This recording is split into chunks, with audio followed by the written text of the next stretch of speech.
Will, I know your camera's tilted a little down, and Sure. I'm noticing your legs. You're wearing some shorts today. Thank Why? you.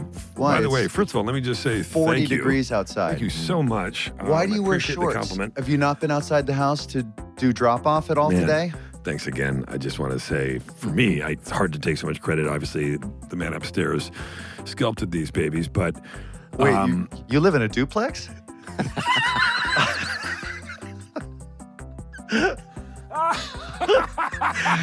Welcome to SmartLess.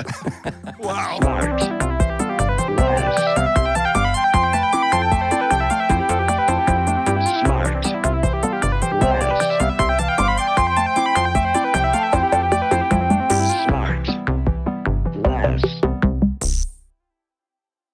Fucking Will, dude. That looks badass. Doesn't that look You good? can't hear us yet. damn. And we have Will audio. Shawnee joining. Shawnee joining. Willie, I think that looks fucking badass. Do you? Yeah, I think you go I with think it that. looks great.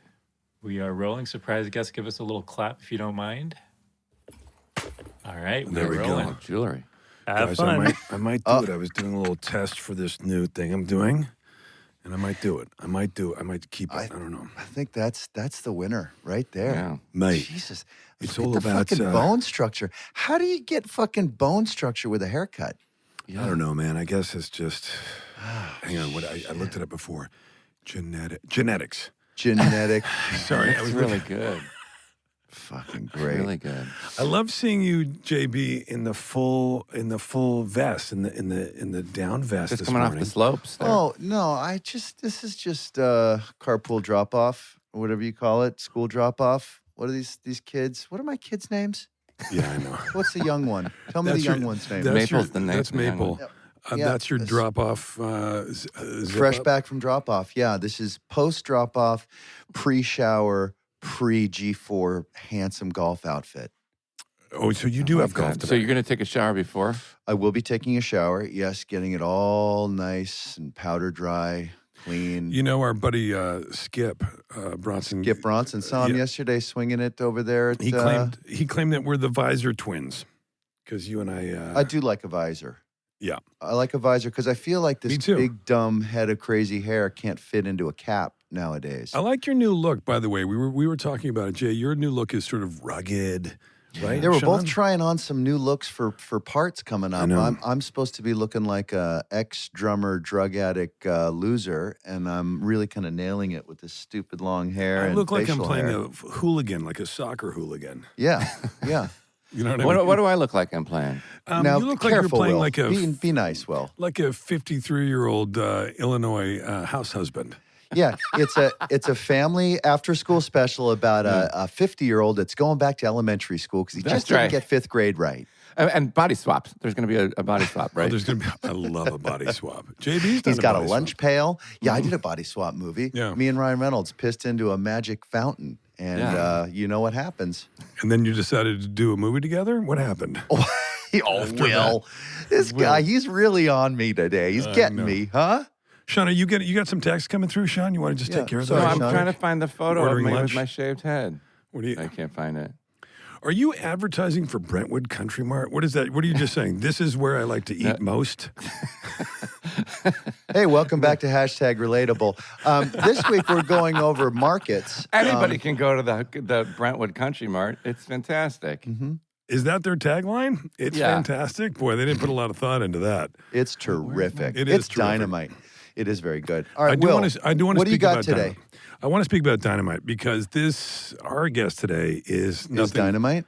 Well, nothing short of dynamite. Let me just say that much, and I'll tell you why. She's And- explosive. We do know it's a she. I heard a giggle and I heard Yeah. some jewelry on the clap. oh, you did. Yeah, I heard a gig. Yep. You heard a gig too. Mm-hmm. Now, where's everybody hearing all these gigs? Well, we've got actual headphones on. You've I do got too, but- snazzy earbuds. I don't know, man. I don't know how I missed the gig anyway. This is something. Oh man, this is so good. Yeah, take your time. Well, I was just gonna say. So we get a lot of. We get. Oh, there. go. Look at Someone's that. impatient. There's- Jesus We gotta Christ. get to it. She is ready. She's a singer. She's ready. I'll tell you why she's ready. because this is somebody who's got, we've had award-winning actors and actresses and performers and directors, but imagine being nominated for 4 Academy Awards and winning one. Imagine it. Imagine being nominated for 2 BAFTAs and winning one. Imagine being nominated for God damn it. I get so Emmy, nervous. 4 Golden Globes, 5 SAG Awards. Yeah. Are you starting to get what I'm throwing down, you guys? Yeah. Are you starting to get that?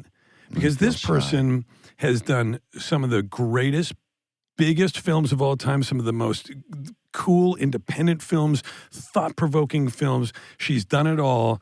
She is somebody that I have admired for a long time, me and the rest of the world. I don't know how else to say other than to say, guys, it's Penelope Cruz. Wow. Can you believe it? I mean, this is royalty on film our show. royalty. Oh, look at her go. Film Penelope. royalty. Hi. Hi. What an amazing presentation. I don't think I deserve that, but thank you so Yeah. much. Oh my Hello. gosh, it's absolutely true. Hello. Well, all of it's true. Nice to meet you. Good morning. Yeah, Nice really to meet nice you to meet too. you. Nice to meet you. all. Thank you for joining Wow. us. Where do we, we're not in your bedroom. We're in a hotel room. Are we not? Where are we? This is actually not my bedroom. No. This is a room where they brought me to do the interview. Where are you? You're doing some press? We are in a hotel for a couple of days here in LA Yeah. and going back home soon. She's doing, Penelope, and correct me if I'm wrong, you're here doing press for Ferrari, your new film that you've done with Michael Mann. Is that true? Yes, true. Which is fantastic. And we had the pleasure of meeting one of your co-stars, Adam Driver, and we're very excited for Ferrari.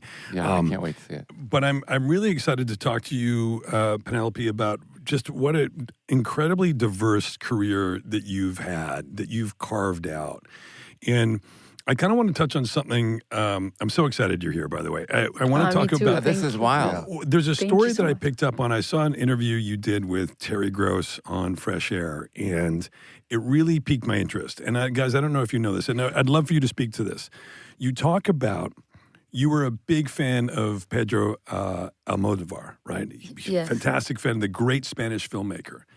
And you would tell your friends, you were putting yourself in a position to see him. You're not necessarily waiting outside his house, but you would go to restaurants. Also, I did. But you did wait outside his house. That's something I Yes, would a couple of times. Yeah, me too. a like couple of psycho. times, and then would go to bars and restaurants and wait, and your friends thought you were insane, and you said, believe me, I have this connection, and it will happen. Can you talk to us a little bit about that? Yes. That blew What my is mind. that? Wow. I know for a lot of people it can sound weird, and it sounded crazy to him when I told him. For the first few years he didn't believe me, and then a lot of things like that started to happen between him and I, and I think by now, like 30 years later, he believes me, and we have a very special connection. And I was a huge fan of his work. I didn't have a theater, a cinema near where we lived, because we lived outside Madrid, and I developed love for movies and different actresses and directors through the Betamax machine that my father and my mother bought when I was like a kid. Betamax, You remember yeah. how heavy and big the Yeah. Betamax was? Yeah. So I asked them to give me a copy of the card for the video store, and I was there every afternoon after school and after my homework and my dance classes. What I wanted to do is be alone and watch a movie. If I liked a movie, I would watch it 20 times in a row, like really study that film. And that's how I discovered Pedro and Spielberg and Scorsese and Billy Wilder. And So what were some of those movies that you would watch 20 times, like that you loved as a kid? I mean, I always knew I wanted to act, but I had no, apart from the couple of hours that I spent doing classical ballet, that was like very hardcore, but at the same time, it was a way of acting and a way to release that need that I had of visiting and investigating different ways of being and different realities. I think I would have been very damaged if I didn't have that. Yeah. But then I discovered that was like a window to the world, like I could dream about what that life would be like, or this or that, and put yourself in somebody else's shoes. And I felt like this is what I want to do in my life. I don't know how. I didn't know anybody related to the business, anybody that could make a living out of something related to arts. When I said that to my parents, it was like saying, I want to be an astronaut. It was very surreal for them. I just appreciate that they didn't invalidate me. They didn't laugh. They said, you can try if that's what you want. Yeah. We will pay your dance classes and then your theater classes, but have a plan B because probably this won't work. So through that Betamax machine, I started planning. But I mean, imagine that. I mean, you say that, right. It's like saying to your parents, I want to go live on the moon. You grew up in a small town outside of Madrid where you don't even have a theater.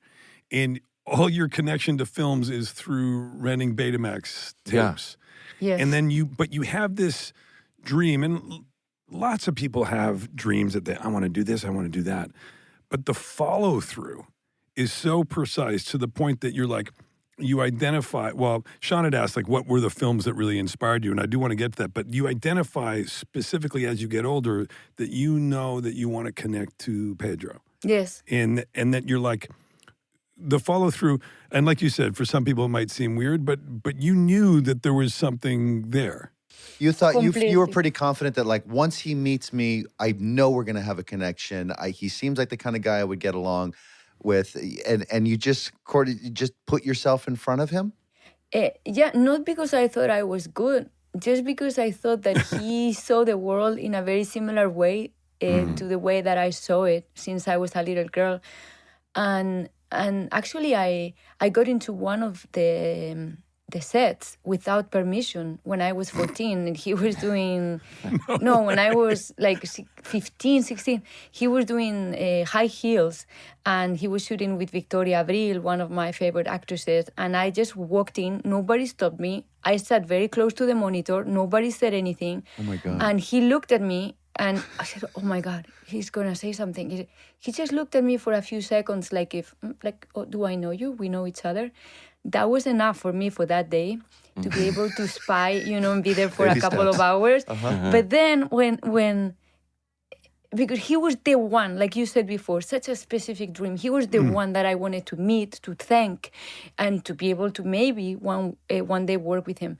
So when I did my first 2 movies, I got that phone call. My 2 first movies were very different from each other, Belle Époque and Jamón Jamón, and I was very lucky to have that presentation card because the characters were like day and night, and that was important to come to start that way. And somebody said to me, Almodóvar is on the phone.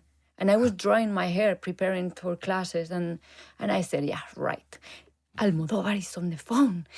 And it took me like 5 minutes to react because I thought, is it for real that dreams so specific can become a reality? Yeah. And he was there, and his voice was like, oh, this old friend that I haven't seen for a long time. And the connection was instant. I lied to him about my age. We did the casting for the movie. It was not appropriate for my age, the movie. So the casting was just a conversation about, like, really, how old are you? I know you are lying to me. Yeah. So I said, yeah, actually, yes, I'm like, at that point, I think 18. He said, this character has to be at least 25 or 30, but I will write a character for you in my next film. And he did. Jesus. And this is... Imagine getting that call, Sean. It would be like you if they're like, Sean, Kraft macaroni and cheese is on the phone. And you'd be like, I'd be no like, way. dreams come true. Kraft macaroni and cheese is not Like on the if you phone. have a specific dream, it comes true. He loves food, Penelope. So Penelope, what about when you filled him in on this story? Yeah, did he remember that you've been following him around? Was he charmed by that? Did he laugh? Yeah. Did or he was remember a little you bit being at afraid? the monitor when you were 15? No, not that. But then I told him, look, one time at the cinema, I told my friends that I was going to find you that day. And it was just a random cinema by the time that I was able to go to the cinema alone when I was older.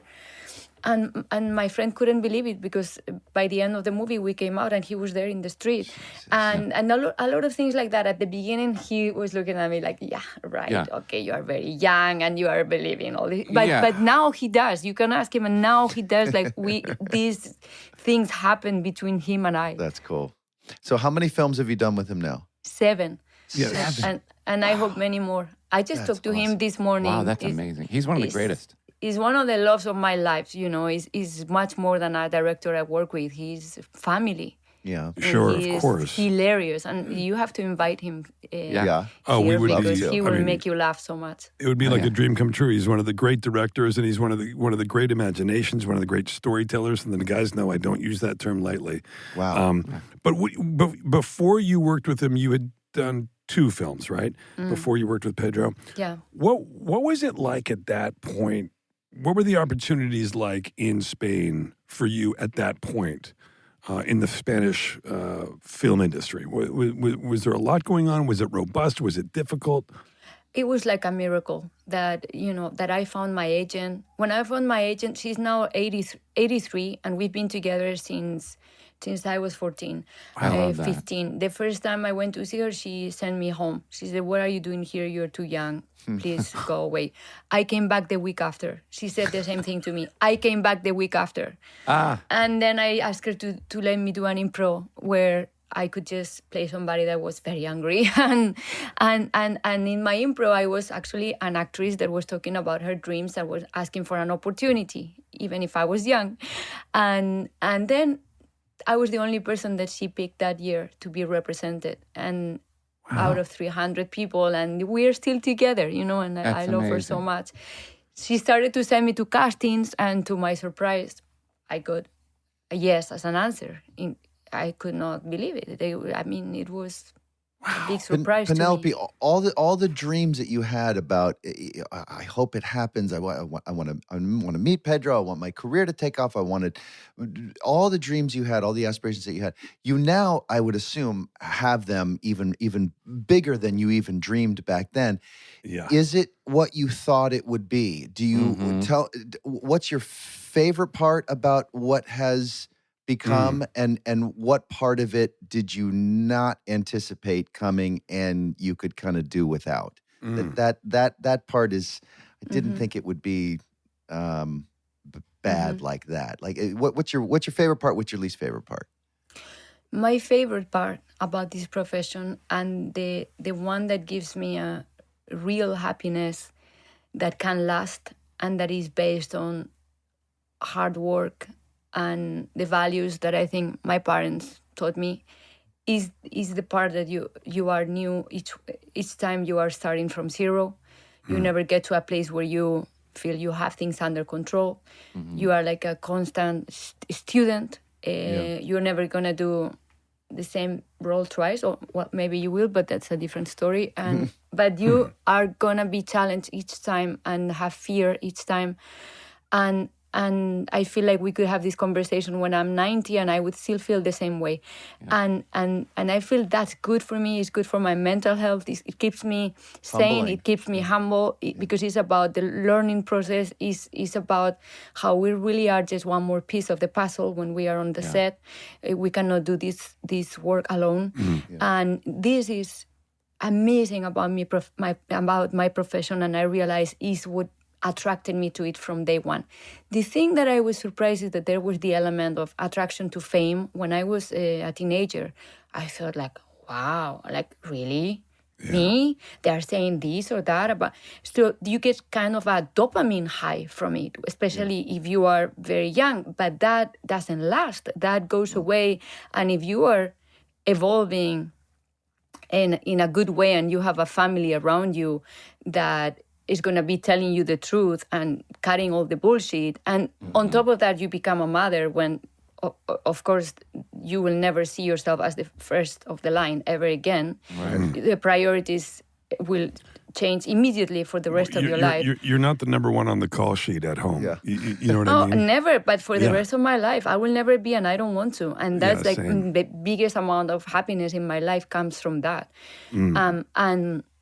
And I realized that because I started so young, then when I was like 20-something, I had already gone through a lot of like emotions related to that, what is it to get that attention? And one thing is to get a feeling of satisfaction if you're getting a good review or recognition from your peers because you've worked on something and you were so scared about it and you have connected. And that is a real thing. Okay. But the other thing that I was like flipping out about when I was 17, 18, 19, it doesn't last long. And in those years, I was surprised. Oh, how come I don't feel the same thing as I felt 3 years ago?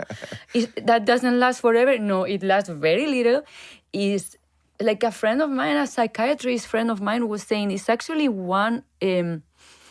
having being very exposed to fame at a very young age is one of the things that can put you on higher risk for depression. Sure. And it makes total sense, because at the end of the day, it's like when you are super addicted to a video game or gambling, or it's like this high that will have a dramatic drop, and it's just dopamine, and it is like that. That's why I stay away from Vegas. It is, and you know, it's funny you say that. I remember, I think you put it in the right place when I remember telling my kids, I have 3 boys and a stepson, so 4 boys in the house. It's crazy. Wow. And I remember saying when my older boys were younger, sort of 6, 7, and people want to take photos or whatever, and you're out. And I remember explaining that to them, and it was through explaining to them the idea of these people don't know me. They think they do. They want my picture because they think something else. And when I said it out loud and put it in the right place, it changed everything for me. Once I actually said it out loud, and it put it in a place that was much more acceptable, and it stopped affecting, you know, I've said this many times, as long as you don't, you know, peg your happiness to how other people think about you, then you'll be okay. And you can kind of keep that right sized. You know what I mean? Yeah. Keep it in the right place. And I was also thinking about something else you said, Penelope, which is interesting. And I don't know, I'm going to open this up to everybody, really. You're talking about staying a student. And I've been thinking so much more in the last couple of years now that I'm 53. I mean, I could play 48, but easily. Thank you. Maybe even No, I'm 40. Sure, maybe 40. Thank you. I really appreciate it. Yeah. But one of the things I've been thinking about is this idea of staying. I was saying to somebody, I want to stay in the student section of life, not just in my work. I want to really feel. I don't want to be an expert, and like all of us, I can talk like an expert sometimes about stuff and have a lot of conviction. It's so important in this life to stay in the student section, I think. Don't you agree? I agree. Yeah. I agree. And I feel like when you have kids, immediately you are put in that place forever, because it's such a lesson every day and so much wisdom that comes from just the total honesty that all the kids have. Yeah, they don't care. Sorry, Shine. It's a great reminder that you know nothing until you learn it. Like you get to watch them learn things or get experience with things for the very first time, and we forget that moment for us. For instance, somebody sent us a gift yesterday, and there was like a cassette tape in it, one of those old audio cassette tapes. Yes. And my 12-year-old daughter said, "What's this?" And I said, "Well, that's a cassette." She said, "A cassette? What's a cassette?" I said, No way. "Well, I mean, how do you describe what a cassette is?" I said, It's a "What's Betamax. Same that?" thing happened to me last month, and I was shocked. Yes. She didn't know how to open up that cassette box, that clear see-through cassette box. And you said, this is what Daddy used to put in his Scirocco. Yeah, exactly. I said, I used to have hundreds of these. These are what albums used to be on. She goes, "Really? There's music on this?" I said, "Yeah." I said, "Open it up and put it in."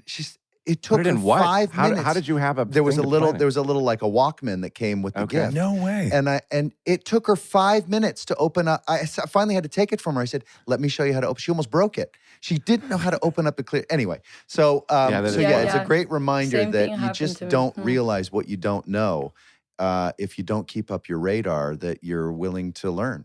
Also, age helps. Age helps not Yeah. giving a shit. Yeah, Like, yeah. right? The older you get, you're just like, I'm too tired and old to care.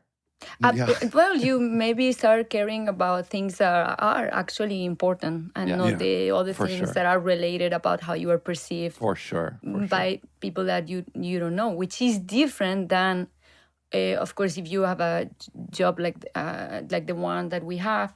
At the end of the day, you are doing that to try to move energy in people, to try to we make movies for that reason, not to change the world, but you want to connect with people. And I want to know, I want to go back to ballet. I had no idea you were a ballet dancer. Like, that's crazy. Did you find that, how many years did you take ballet? like 17. Wow. 17 years. Do you Big still part dance of my at life. all? Well, when I get the chance to, I might do a musical soon. again. Like I did 9, you were great and in 9. I went. Thank you. I loved making that movie, and I went back to dancing for like 6 months or something like that. So I'm always looking for reasons to go back. That's great. Like, Wow. yeah. So you don't have the wear and tear on a person's body of 17 years of being on your toes. Yeah. Like, Yeah, do you have yeah. any kind of like, Your toes still hurt? yeah. No, but I Basically. mean, I got used to that. You know, when you are bleeding and your nails are like you lose them. They get really Your dark nails and then are they toenails. fall off, and you have to keep dancing and smiling. And the discipline that it gives you, it helped me a lot because I started to work as an actress so young, and I had the discipline from that Yeah, that was yeah. so much harder than anything I have done. I'm sure. That's so crazy. You know, you talked a little bit about we sort of just to swing back to like what's important and stuff. And so both you and your partner are film actors and actors at at the highest level and very much in demand. You've made lots of films, and yet now you've started a family. And I presume that you still live in Spain, yeah, or that you moved back. Like you spent very many years where you were doing like it seemed like. You did so many films, and I listed off all the awards and nominations. And yet now, do you find yourself, have you put that in a different place now? Like now that Yes. you've moved and you live in Europe and you don't live here in Los Angeles, and you've kind of, do you feel that you've been able to carve out a kind of a different life? Very different, very Yeah. different. Where the total priority, the number one priority is the family. Also, most of my family, mom and sisters, and most of them are there in Spain. My brother and nephew are here and in LA, and I miss them so much. But I mean, life always brings us here, like maybe in the summer, Christmas, or both, and come here for work. And I lived here for 15 years in LA, and I loved it, but we just wanted to be there raising the children because family is very important for us. And Yeah, of course. What's the atmosphere like there where you live in Spain with respect to Hollywood and the media and fame and paparazzi and all that kind of stuff? Can you live a very sort of normal, in quotes, life there Yes. as opposed to here? Yes. Oh, good. Well, when I was here, I mean, there was a way to do it also. I mean, it depends what kind of place you go to. You know how it is. And there I can do everything. I can, great. go to school, go to the supermarket, go to a public gym, go to everywhere. And this is what I want. I could not give up having a normal life. Wait, you can go to a public gym? Of course, Yeah. and I can go and everywhere. even if they do recognize you, do they treat celebrity as with such reverence there like they do here? I think it's a little too big here. And No, I probably think it's not a Freistadt area. surprise to see us there. So, and also everything ends up being close to the area where I grew up, and it feels like if you knew all your neighbors, you know, it feels Oh, that's very great. like easygoing, and people are very nice. And is Javier from the same area? He was actually born in Canary Islands, but Oh, he wow. was raised more in the city, and I was raised more out of Madrid.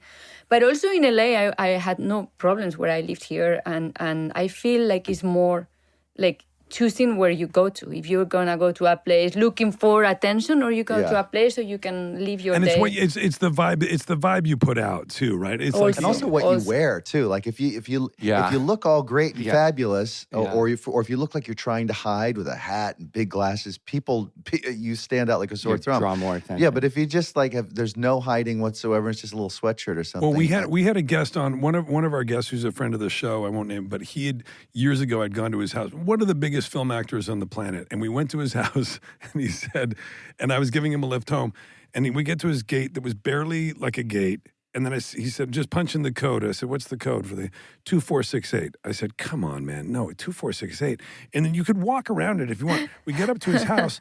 And we walk in and the front door is open. And I said, dude, what are you doing? You're crazy. I mean, this is guys like that. And he goes, I don't live like a prisoner. Right. Yeah. Don't live in And if fear. I put that vibe out in the world, yeah, it's true. It's true. It's true, Probably it takes less attention like that. I also, totally, by the way, the totally agree. place. I'm like, if somebody's going to get me, they're going to get me. If somebody's, Well, why do you have that? You have that sign that says Sean Hayes lives here in front of your house. Why? yeah, but I mean, you can behind some hedges. Wait, listen, Penelope, before we go any further, I want to ask you, and this is a tough question, and you can feel free to not answer it. We can always cut it out. Real Madrid or Atletico Madrid? You know what? You don't care. I know that. No, I mean, I do, because that's another thing that changes when you are a mother and suddenly you see they like football. But then you start loving football too. And I have a family that is from Atletico, family from Barcelona, from club family from Real Madrid. And I think they're amazing teams, but I am loving every day more Very Real good. Madrid. What can I say? Very, Yeah, very yeah, good. yeah.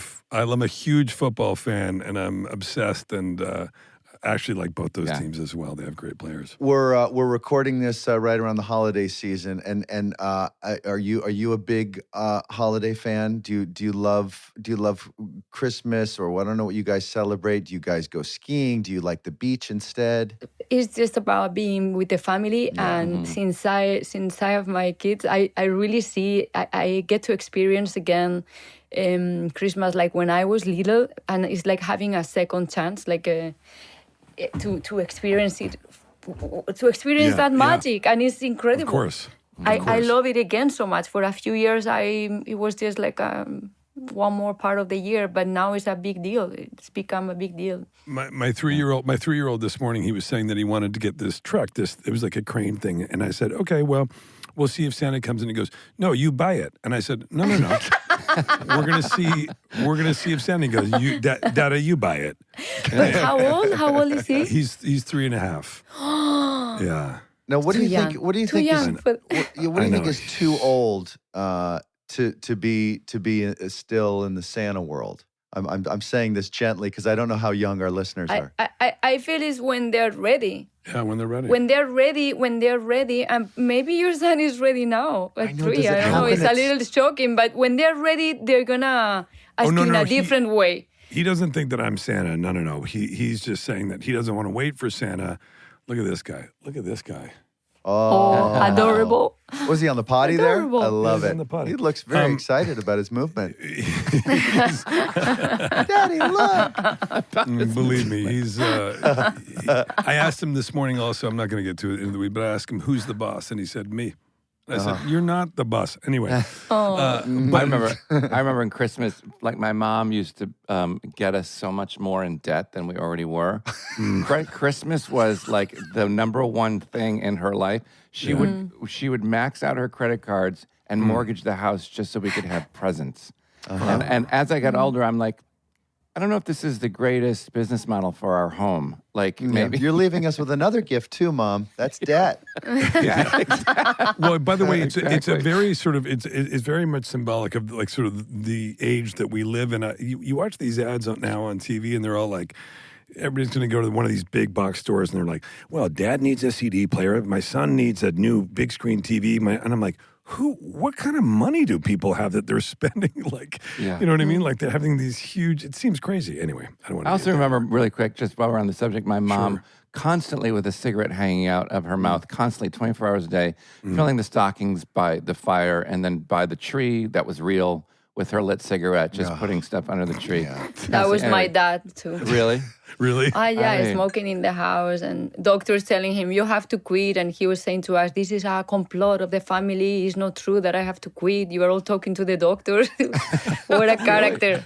How is the smoking in Europe? There's great. still a lot of smokers in Europe, correct? Much less. I mean, I grew up spending time every day in a hair salon because my mom owned a hair salon. Oh, really? Everyone was smoking in front of all the kids. No The way. combination of that plus all the toxicity hairspray. of all the products. Can you imagine? Like, You can smoke in the elevator over in Europe. no, There's was ashtrays in the elevators. when. Yeah, when I was in Paris a couple years ago, there were still ashtrays in the elevators. You could. I don't know. No, I c'est think pas it's vrai. like now for Non, c'est getting pas encore, every... hein? Non, pas bien du tout. sûr. Ce n'est Pas du tout, pas du vrai. tout. Non. Wait a second, Penelope. How many languages do you know? Everyone that lives in Europe know. knows like 5 languages. Yeah. Well, I speak Italian, Spanish, English with this accent that I don't know when I will get French? rid of. And un petit peu, oui. Oh my God. Yes. D'accord, on peut parler français. OK. Si tu veux. Mais Je peux essayer. oui, moi aussi. Mon it's vocabulaire, but c'est it's French limité Canadian. parce que, Yeah. it's not No, ça French parle très Canadian, by bien. the way. How dare I you? could listen to Will do all day long. No, so Penelope, obviously I don't know you. It's such a pleasure to meet you. It's so nice you're doing you this show. too. Thank Yes. you. No, I love it. This is so much fun. I could be here for 5 hours straight. Okay, great. Well, we have 2 minutes. So, no, I'm kidding. Where are you going? No, we have. No, Sean, believe me, Sean has 8 hours that he needs to fill today. so this is perfect. If you could just stick around till 7 tonight. No, it seems like, there's certain points in my life that I can remember changed me and I grew from. Sorry. Oh, I Bless love you. that. You can Wow. announce it? That was the best. There's our clip. That's our first ever sneeze. That is I phenomenal. love that. And sometimes I sneeze 8 times in a row. Oh my I do God, 3. I hope it's no. always 3. It's going to happen. I did it today. I did it this morning too. I think it's going around. I sneezed. What like, about people who muffle their sneezes? It's my favorite that. thing to do. And people that stifle them, I'm like, can't. no, Just let it out. You're That's depriving bad. yourself of one of the greatest releases ever. Yeah, that has to be bad for you.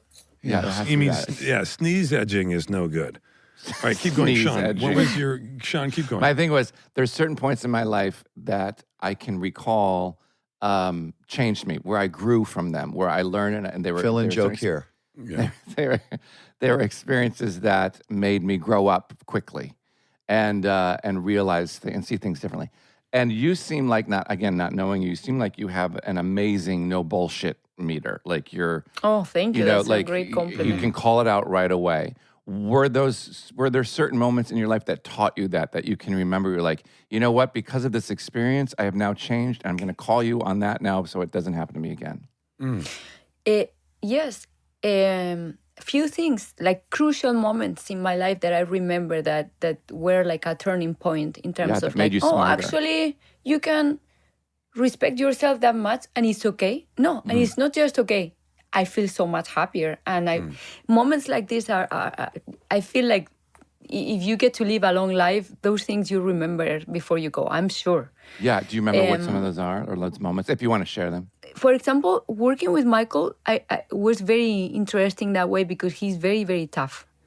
And I loved, we didn't have a lot of free time there. We were working really hard, nonstop. But sometimes if we had 10 minutes in between shots, I just wanted to talk to him about, without calling it that in front of him, but it was about his toughness, about the reasons why he has no problem saying no, which is sometimes harder for me. And he said he answered something so brilliant. He said, there is no free lunch.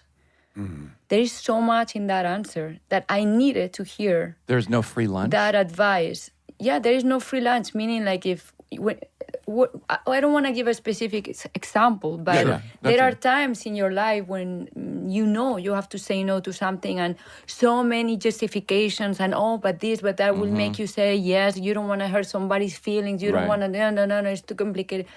But you feel like what's the right thing to do, and he's very very honest that way, and has no problem saying. Yeah. And then you're like, oh, I didn't know that it's okay for me to say no. Yeah. Well, that's a boundary thing, right? That's like it's a boundary thing, meaning there is no free lunch. If you don't say no when you know you have to, and you accumulate too many of those, one day you're gonna explode. I know, because I had to learn that too. Yeah. Well, same here, and JB, Sean, you and I talked about with JB recently. I said within the last year, Jason, I said to you, I really respect your ability to draw boundaries for yourself. You're really good. You really set a good example. For me, I think it took me to get older to understand, and it is, Penelope, like you say, when you start to be able to say no or to draw a boundary and say, this is my boundary, it's so freeing because you feel, you take a little bit of power back and you're able to go like, yeah, that's not okay for me.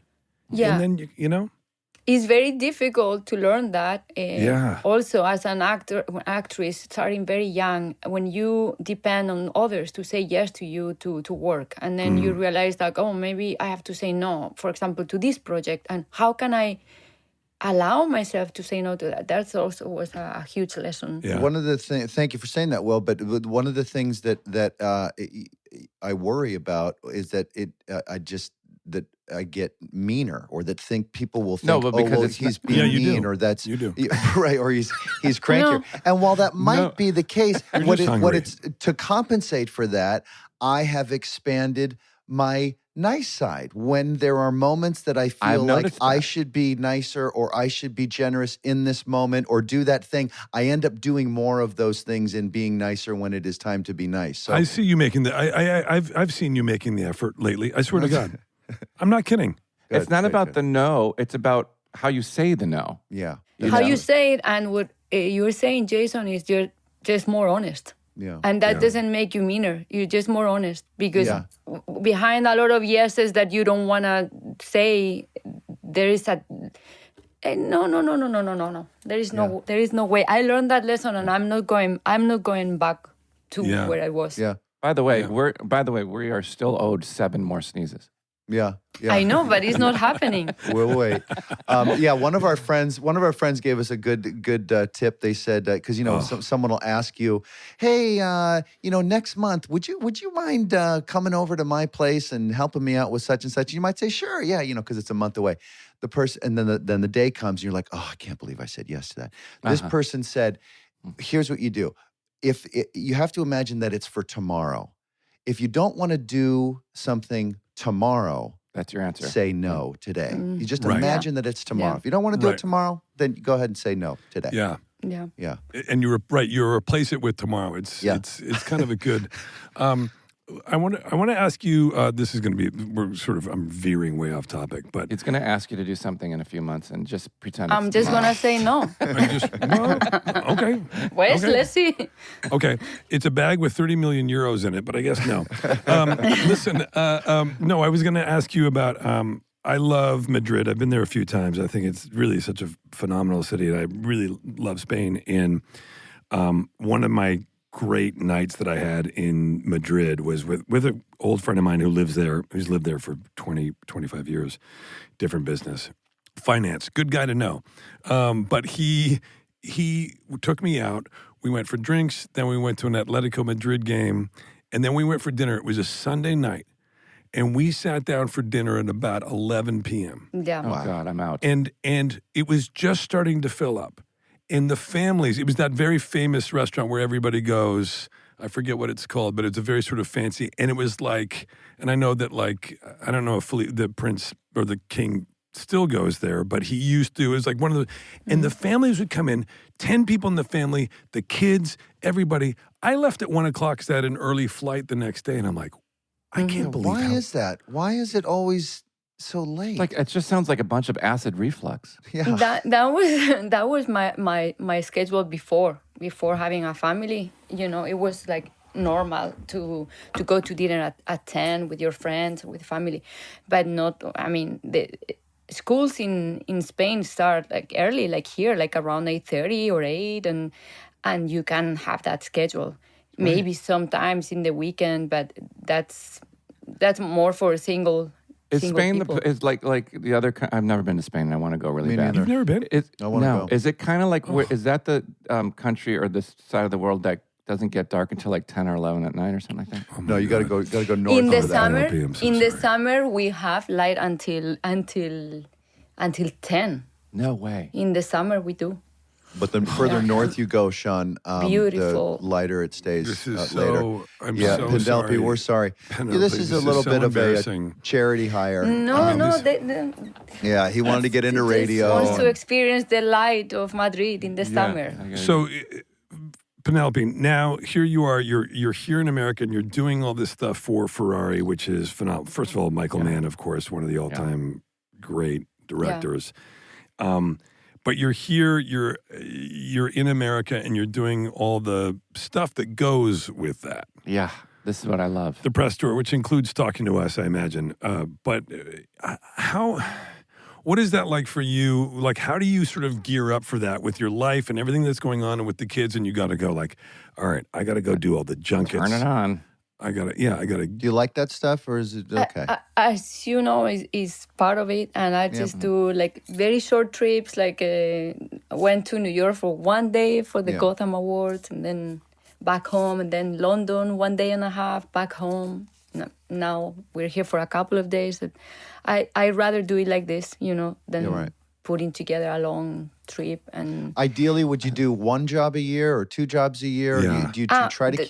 That changed a lot. I used to do like 4 movies per year and travel nonstop, and now I do like 1 per year. And if they're not too long, and what I can do 1 in Madrid while the school is happening, I maybe would do that one and 1 in the summer, so we can travel all together. And this is like I feel very privileged and very lucky to be able to do it that way, because I feel like all of those years working so hard have given me the opportunity to be able to choose what I want to do now and be a little bit like the owner, more or less, of my own schedule. Even if you know how things always change. If they tell you you're going to start in March, probably you're going to start a month later.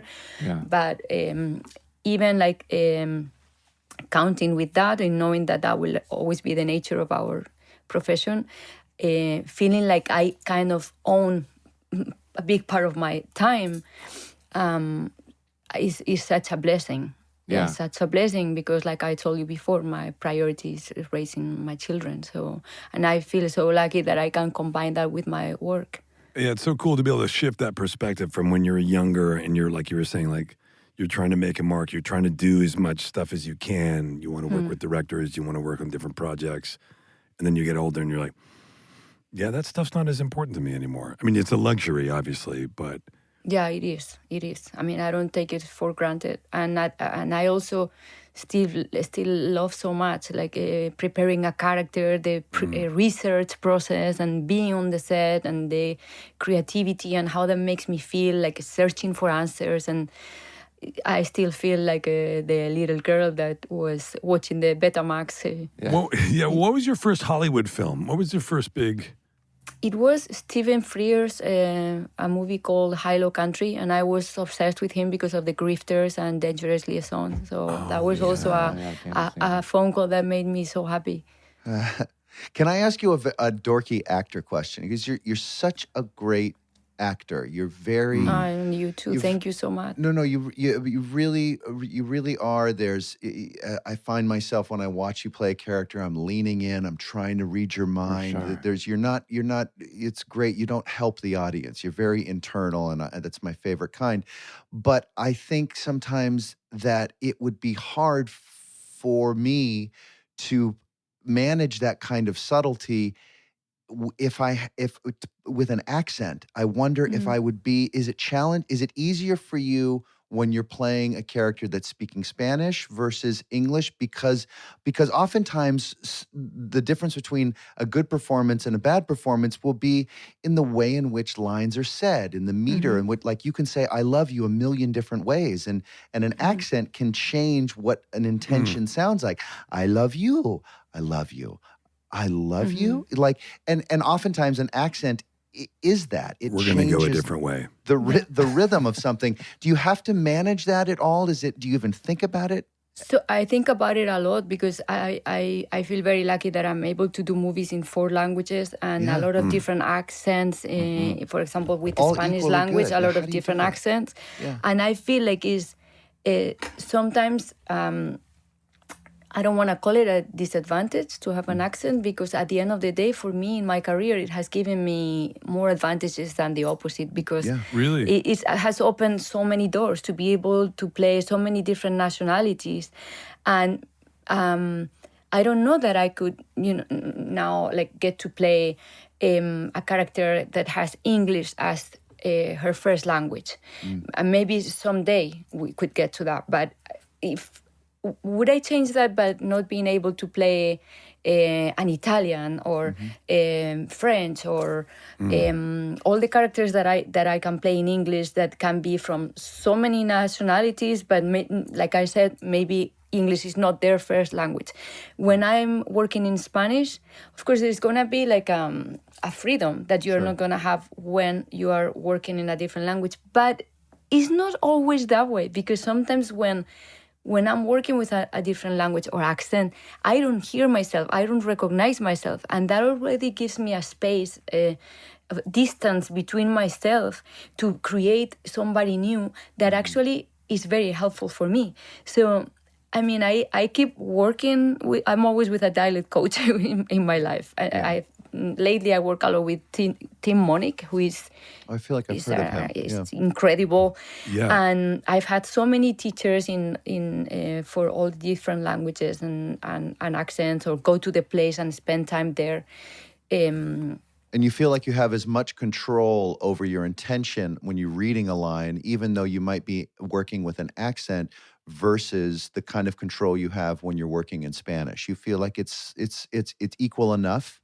I feel like if I put a lot of time into it, so that I get to a place where I don't have to be thinking about it, I will have the advantages of having that distance between myself and the way that character speaks, and not recognizing myself when I speak. And I enjoy that very much. Yeah, that makes sense. But for example, I'm making a movie in the spring in English, and I start to work now in January, and it's going to be like every day, putting many hours into it, so that I don't have to be thinking about it when I'm there. So you just can, so it becomes part of you. And that character would have an American accent or a Spanish accent? No. It will have a Spanish accent, but we want it to be as always as clear as possible. And just so there's no gap there, so that it's much more immediate, is what you're saying. Yeah, but the gap that is the accent or acting in another language sometimes helps so much to create that distance, and allows you to enter a different person. Yeah. Can I ask you, when you won, I think it was 2008 maybe, when you won Academy Award for Vicky Cristina Barcelona, right? Was that 2008? Something like that. I think it was 2008. Maybe 2009, something like that, for Vicky Cristina Barcelona. When you won, because this is always like a sort of a trippy thing. It's kind of like you win the great Academy Award. Did you feel that kind of, was it euphoric in the moment? Was it a letdown? Did it change anything? Or did you go, or what was that sort of Was the moment as you imagined it? Yeah. Wow, it was the first one of the night. So oh God. All right. I was happy about that, because my heart was going so fast. I don't know how I could have gone through hours of that, but it was incredible to be able to hug my mother there. I was sad my father wasn't there, because they were not together as a couple, so they would take turns. And he came to some awards, he came to others, and other family and friends were there, and I just. The thing is that I only remember like 30% of it, because the adrenaline was so high, and I remember like right after winning, calling my father and calling Pedro, and I remember Pedro's like, oh, this girl will not leave me alone. Exactly. And I remember going after the ceremony, we went to In-N-Out. No way. Of course. With the gown and then we went to Guy Osiris' house, who is a very good friend of mine, and I'm sure you've been in that party. I walked in and I looked to my left, and in a sofa together there was Jack Nicholson, Scorsese, Harvey Keitel, Robert De Niro, Al Pacino, and I was like, oh, can't handle that. And I went the other way. I got so nervous. That image was like, oh, I should have taken a picture of that image. All of them together. Guy can pack a house. That actually, I was going to ask you a bit ago, but that's a perfect segue. You said you lived here for 15 years, but what are some of but when you come visit, what are some of the things you look forward to eating, like in and out, or seeing or experiencing? Like, do you miss anything that you get excited about here? I have a group of friends that we get together and we play Wolves and Villagers. You know the game, right? Of course. And I'm sure like you know Mafia. some of the players. Mafia. And oh my God, and everyone ends up like so angry with each other for Sure. weeks because you just have to lie and betray other people in this game. Right. And it's a really good game for actors. And it's one of the things that I try to do when I come back to LA, like get together with the Wolf players that I have here. And we play a lot in Spain also. You can play it on Zoom too. Have you ever played it on Zoom? No, but Yeah, you can play it on Zoom. Interesting. You could do it on. I think Fun. over COVID there was a lot of mafia on. Interesting. On Zoom. Really? I have a team of players in Madrid, like many friends that are obsessed with the game, like I am, and then other team of players here. Like, There's a show based on it, Penelope, called Traders, and it's based on that. And From the UK. There's a UK version, an American version, and an Australian version. Is it on and now TV? a friend of mine did a Spanish version of the show. Oh, really? Yeah, Yeah. Sergio Perez Mencheta. It's interesting. What's something that people don't know that you do, like a sort of guilty pleasure? Something that you like? Do you like watch bad reality TV? I feel like Jason. I'm getting into your territory with this question, but like we love this question. we love this question. Yeah. Like, what do you do? Are you secretly a golfer? Do you play tennis? Do you have some obsession? I don't know. You like to doodle. Well, Doodle. I Knitting. I love a good massage. I have to say. Oh my God! Wow. I would have a That's massage one of the best every treats day. that you do. How I would like to every single day. What do you have? Do you get a massage once a week? No, but I don't know. Once a maybe month. Yeah. maybe once a month, once a 30. But I love it. I hurt my back in the shower actually the other day. Yeah, how are you doing? Yeah, just like trying to wash my feet, just reaching down to visit, and out it goes. So I got a massage last night. It was so deep and so painful. I hurt more today than I did yesterday. Yeah, for sure. But it's all different. I'm just sore from. So sometimes it can be a little too hard. Yes, Penelope. I don't know. It's one of my. I don't know. What can you call it? It's not a hobby. What can you call it? It's a luxury. It's like passion, a It's a hobby. Yeah, treat. I love it. It's a treat. And I love knitting. Oh, you do? Yeah. Oh, you do. Yeah, starting to do that with my daughter because my grandmother taught me how to do that and sewing and I love cooking because with my job it's not that I can cook every day, but it's something that I really like. And I don't have a lot of social life, and I don't really go out. I don't drink. I have strange hobbies also that. Or like. I don't know why I always end up talking about this in interviews, but I love reading about medicine. I do And too. everybody I do asks, too. why are you a hypochondriac? Yes, what? I'm obsessed. There are Penelope. many in the world. I'm obsessed. That's I'm Sean. You do? obsessed. Yes. I love when I find somebody that Yes. can How discuss did it the happen? endocrine system. Am I gonna get And it? I'm Yeah. like, best friend. Sean is on a VIP program. This is not a joke at Cedars because he's so obsessed with his own. Right? I'm not. He has his own entrance. No. Yeah. Yeah. You and I, best friends. Yes. But- I'm obsessed. But do you both worry about mortality? Do you feel like It's not about mortality. It's about suffering. Yes, It's- that's it's exactly not about right. mortality It's about because- suffering. I don't want to catch it. Tell me how did you get it? How do I avoid it? All that stuff. Yes. Were you both very nervous about COVID when COVID was around? Were you both nervous about that? I was more nervous for other people, for Yeah, me too. people that were older or for children. Obviously, we didn't know what was going to happen, and I was worried for my mom. Did everybody get COVID? Yeah. I did got COVID. Sean, did you get it? You still haven't had it, right, Will? I've never had it. No. Oh my God. I know. But Penelope, I'm more worried about like if my stomach hurts or like my eye hurt, I'm like, oh my God, I have cancer, I'm That- gonna die, yeah, or like that's it. whatever. I go from 0 to 100, and then I have to read all about it, and like. But why should you be scared? You've got an extra eye, don't you?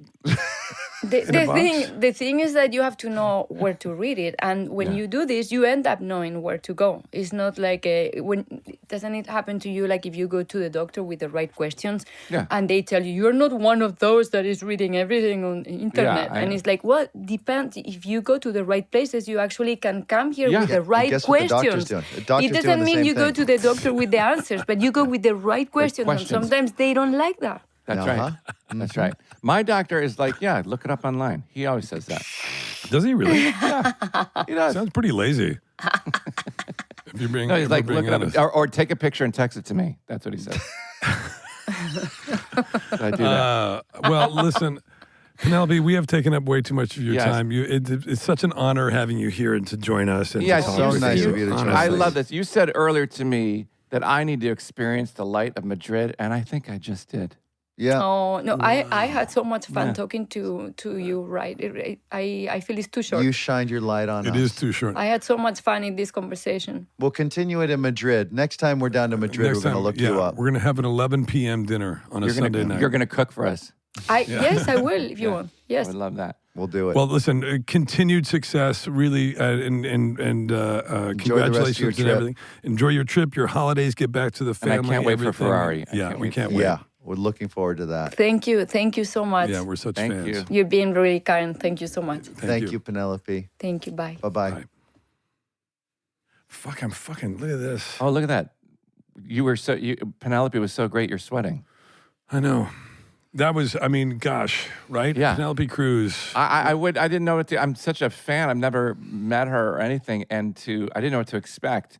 I know, me neither. And now I'm like a bigger fan. Like she's really fun and easy. I was hoping that she was going to be as charming and as wonderful as she seems to be, right? Don't you ever play that game where you watch people on talk shows and stuff like that, and you're just a fan of theirs, and you think like her, like what she was saying about Pedro Almodóvar.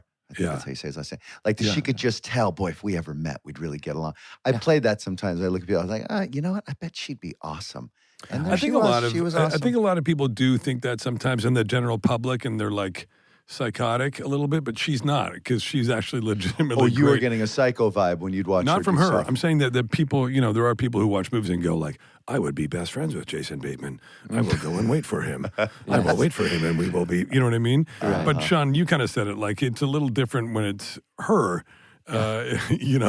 She shows up and you're like, feel free to I hang want out. to see that movie. I want to see that. I know. movie, I want to see Ferrari. Ferrari so bad. I know. Me too. I like Adam. I like her. I like Michael Same. Mann, and You I like do cars. like the cars. Yeah. Yeah. I mean, Yeah. I don't know if I'd ever be able to pull off owning one, but I do. A Ferrari? Takes a Twice. certain, no, you got to have a certain. You kind of got to have a certain thing to be here able to it comes. own a Ferrari. I think. Yeah. Oh. Hey, Will, you ever owned a Ferrari? Funnily enough, I have, but the point is my God. an old one, not like Sure. not A like classy one of one. these. No, I don't not like one of these douchebags who drives around, L.A. in one of those, Sure. Yeah. I've never been in one. I've only seen them drive. Bye. Oh, bye. Shawnee snuck it right through. Sean's on a deadline.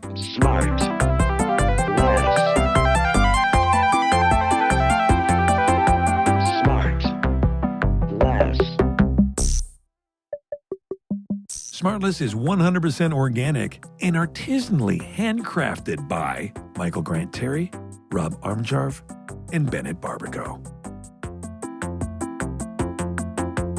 SmartLess.